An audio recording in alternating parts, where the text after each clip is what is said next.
আমি সকালবেলাতে দলের প্রাথমিক সদস্য পদ এবং পশ্চিমবঙ্গ প্রদেশ কংগ্রেসের সদস্য হিসাবে দলের কাছে পদত্যাগপত্র পাঠিয়েছি। আমি অনেকটা সময় সিদ্ধান্ত নেবে, দল ভাবনা চিন্তা করবে। যে বিষয়গুলো আমি দলের সামনে তুলে ধরেছিলাম, দল ছাড়ার অভিপ্রায় বা মানসিকতা কোনোটাই আমার ছিল না। যদি সেটা হতো দীর্ঘ সময় আগে, যখন আমাকে এআইসিসি তালিকা থেকে বাদ রাখা হয়েছিল, সেই সময় ছাড়তে পারতাম। মহাজাতি সদনে দলের অনুষ্ঠানে আমার সাথে দুর্ব্যবহার করা হয়, সেখানে ছাড়তে পারতাম। মুখপাত্র পদ থেকে সরিয়ে দেওয়া হয়, তখন দল ছাড়তে পারতাম। আমি সমস্ত কিছু এ করে অপেক্ষা করছিলাম যে দল কিছু একটা সিদ্ধান্ত নেবে, ভাবনা চিন্তা করবে। কিন্তু মুশকিল হচ্ছে, দল যেভাবে পরিচালনা হচ্ছে তাতে করে এটা মনে হচ্ছে যে পশ্চিমবঙ্গের ক্ষেত্রে দল এখানে তৃণমূল কংগ্রেসটাই কংগ্রেস হয়ে গেছে। অল ইন্ডিয়া কংগ্রেস কমিটির অ্যাকনলেজমেন্ট অনুযায়ী এখানে তৃণমূল কংগ্রেসটাই হচ্ছে গিয়ে পশ্চিমবঙ্গ প্রদেশ কংগ্রেস। আর পশ্চিমবঙ্গ প্রদেশ কংগ্রেস বলে আদতে কোনো বস্তু নেই। এখানে কংগ্রেস কর্মীদের লড়াই সংগ্রাম, মার খাওয়া, মিথ্যা কেসে জেলে যাওয়ার, এগুলোর কোনো দাম নেই। দিল্লি নেতৃত্ব এগুলো মানেও না। এগুলো মানে এই নিয়ে কোনো তাদের মাথা ব্যথাও নেই, কি হলো না হলো। তৃণমূলের যত রাজ্যের দুষ্কর্ম, চুরি জোচ্চুরি, এগুলোকে কংগ্রেস প্রোটেক্ট করছে, লিগালি প্রোটেক্ট করছে, পলিটিক্যালি প্রোটেক্ট করছে। তো এগুলো দীর্ঘদিন ধরে চলতে পারে না। কয়েকদিন পরে দেখবেন লোকসভা নির্বাচন আসছে, 1-1.5 মাসের মধ্যে কংগ্রেসের নির্বাচন জেতার সে মানসিকতাটাই নেই। যাত্রাপালা চলছে এখন। এইসবগুলো করে তো আলটিমেটলি আমরা নির্বাচন জিততে পারবো না। যদি সেটা হতো, বিগত কয়েকটা রাজ্যের নির্বাচন হলো, সেখানে কংগ্রেস ধরাশায়ী হলো। তো এই মতো একটা অবস্থা, এবং যা পরিস্থিতি, তাতে করে কনজিকিউটিভলি 3বার থার্ড টাইম কংগ্রেস অফিসিয়াল বিরোধী স্ট্যাটাসটা পাবে না। যা অবস্থা দলের এই মুহূর্তে, খুব দুর্ভাগ্যের বিষয় সেটা, যে একটা শতাব্দী প্রাচীন রাজনৈতিক দল বিরোধী স্ট্যাটাস কনজিকিউটিভলি 3বার 15 বছর ধরে পাচ্ছে না, এবং যা পরিস্থিতি সেই দিকেই ইঙ্গিত করছে। যাই হোক, আমি বিষয়গুলো অনেক কিছু দলের কাছে সলিউশন, আমি কেন আজকে সারা ভারতবর্ষ জুড়ে কংগ্রেসের একটা বড় অংশের মানুষজন তারা দল ছাড়ছে কেন? দল সঠিক পথে নেই, দল সঠিকভাবে চলছে না। দল শুধুমাত্র একজনের ইমেজ ব্র্যান্ডিংয়ে ব্যস্ত। দল তো এইভাবে চলতে পারে না। আর পশ্চিমবঙ্গের ক্ষেত্রে যদি আপনারা বলেন, আমরা পশ্চিমবঙ্গে রাজনীতি করি দীর্ঘদিন ধরে, দেখুন এই সরকার আসার পর থেকে যত বড় বড় ঘটনা, আমি 2-3টে বলছি, বকটুই বলুন বা রিসেন্টলি সন্দেশখালি বলুন। বিজেপি কেন্দ্রে শাসক দল, তারা এখানে ফ্যাক্ট ফাইন্ডিং টিম থেকে শুরু করে তারা দলীয়ভাবে সরকারগতভাবে যা যা করার তারা করেছে। আমরা ভারতবর্ষের প্রধান বিরোধী দল হওয়া সত্ত্বেও সন্দেশখালিতে এত বড় একটা ঘটনা ঘটছে, এখানে কংগ্রেসের নেতৃত্বের কোনো ভ্রুক্ষেপ নেই। আশা তো দূরের কথা, একটা টু শব্দ পর্যন্ত কেউ বলেনি, বকটুয়ের ঘটনায় বলেনি। এগুলো আর যাই হোক না কেন, কংগ্রেস কর্মীদের মনোবল বাড়াতে পারেন, এগুলো অপমান। এই রাজ্যে 46 বছর ধরে কংগ্রেস ক্ষমতায় নেই, তা সত্ত্বেও লোকে দলটা করে ভালোবেসে। তারপরেও যদি দলের কেন্দ্রীয় নেতৃত্বের, দলের রাজ্যের কর্মী সমর্থকদের প্রতি এই ধরনের অ্যাটিটিউড থাকে, আর এখানে যদি এই মান্যতা পেয়ে যায় যে তৃণমূল কংগ্রেসটাই এই রাজ্যের কংগ্রেস, তাহলে সেই দলে থাকা মানে হচ্ছে নিজের শুধুমাত্র আত্মসম্মানের সাথে সমঝোতা করা, আর কিচ্ছু না। আর দলে অনেক লোকজন আমাকে এখন বেঈমান, গদ্দার টদ্দার বলা শুরু করেছে। তো তাদের উদ্দেশ্যে বলছি, বেশি বললে টললে মুশকিল আছে। কারা কোথায় কার সাথে কি যোগাযোগ রাখে, কি করছে না করছে, এগুলো আমি সব জানি। আমাকে দয়া করে কম্পেল করবেন না বিষয়গুলো নিয়ে বলার জন্য। আমি বারংবার দলের স্বার্থে কথা বলেছি। আর যারা এখন এই সমস্ত বড় বড় ডায়লগ দিচ্ছেন, অধীরবাবুর প্রয়াত কন্যা সম্পর্কে মমতা বন্দ্যোপাধ্যায় যে কুরুচিকর মন্তব্য করেছিল, সেদিন যখন আমি প্রেস কনফারেন্সটা করেছিলাম সকালবেলা বিধানভবনে, কল লগ বার করলে দেখা যাবে, কলটা ফোনের রেকর্ড বার করলে দেখা যাবে, সব ফোন বন্ধ করে বসেছিল সেদিনকে। তখন তাবর তাবর বিপ্লবীরা এমন আমাকে অনেক নেতৃত্ব ফোন করে বলেছিল, না এসব করার দরকার নেই। আমি বলেছিলাম ইটের জবাব পাটকেলে দিতে হয়, সেটা আমি খুব ভালো করে জানি এবং দেবো। আমি সেদিনকে প্রদেশ কংগ্রেসের বেশ কিছু নেতার বারণ সত্ত্বেও আমি সেদিনকে এটা করেছিলাম, আমার বলতে কোনো দ্বিধা নেই। আর তারা আজকে বড় বড় কথা বলবে, আমাকে গদ্দার বেঈমান বলবে, এগুলো আমাকে শুনতে হবে। যাই হোক, কোনো কিছু এসে যায় না। আর শেষ বিষয়, অনেকে বলছেন আমি নাকি দল ভাঙানোর চেষ্টা করছি বা অনেক ক্ষেত্রে এগুলো করছি, কোনো কিচ্ছু না।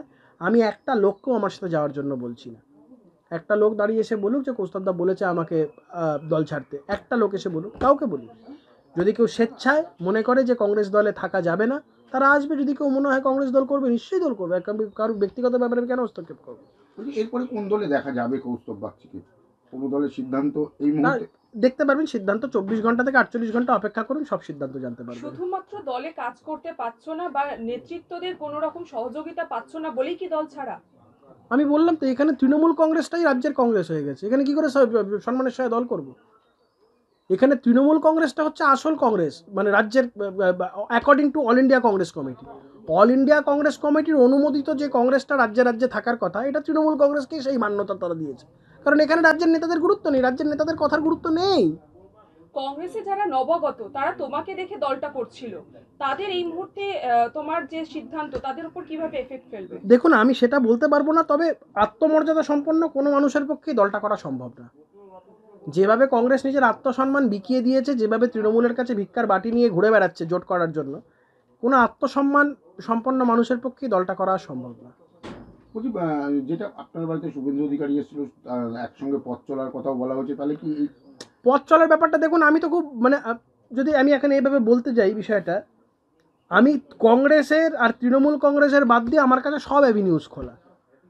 আমি তো চাই পশ্চিমবঙ্গে একটা শক্তপোক্ত বিরোধী আন্দোলন গড়ে উঠুক, সেখানে শুভেন্দু অধিকারী, সুকান্ত মজুমদার, যারা শিক্ষিত ঝকঝকে তরুণ মুখ, যারা অপেক্ষাকৃত, তো এরা অনেক বয়সে তরুণ, বয়সে সেইভাবে দেখতে গেলে আমাদের দাদাদের সমতুল্য।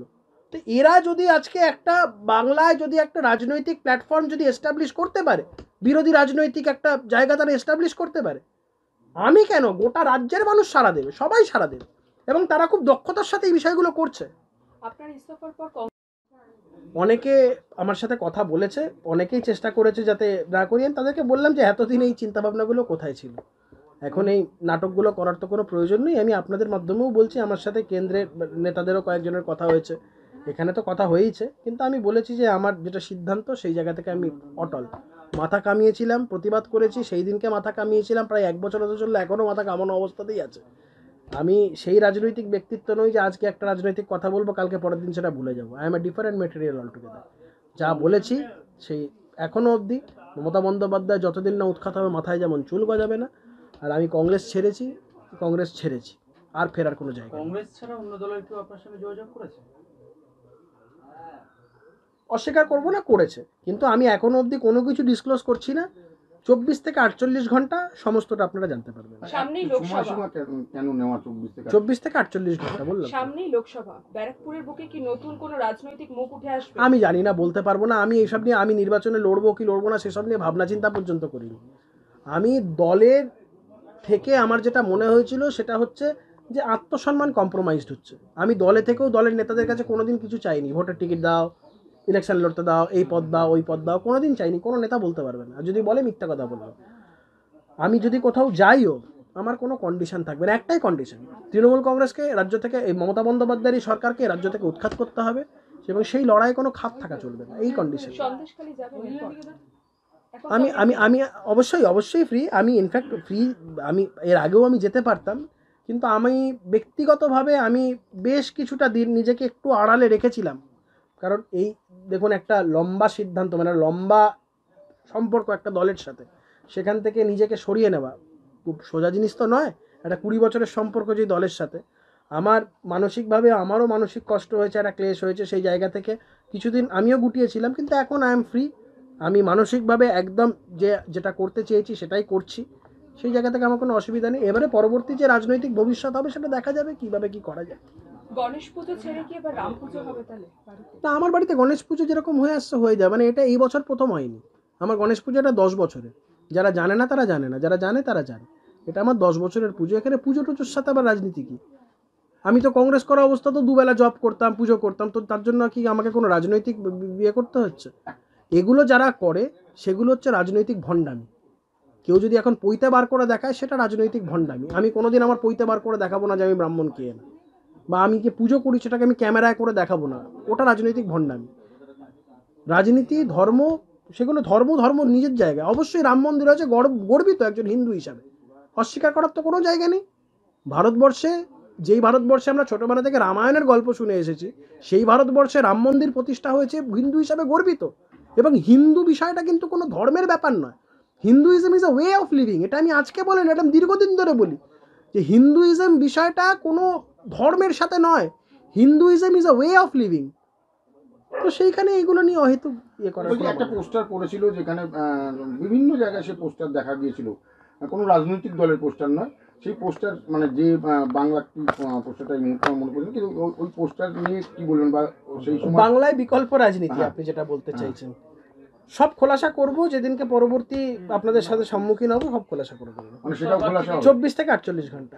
প্রস্তাব বাচ্চা কি সন্দেশখালীতে এবার দেখা যাবে? অবশ্যই নিশ্চয়ই দেখা যাবে। কোন আমি দলের হয়ে দেখা যাবে? এটার জন্যই তো বললাম 24 থেকে 48 ঘন্টা ওয়েট করুন।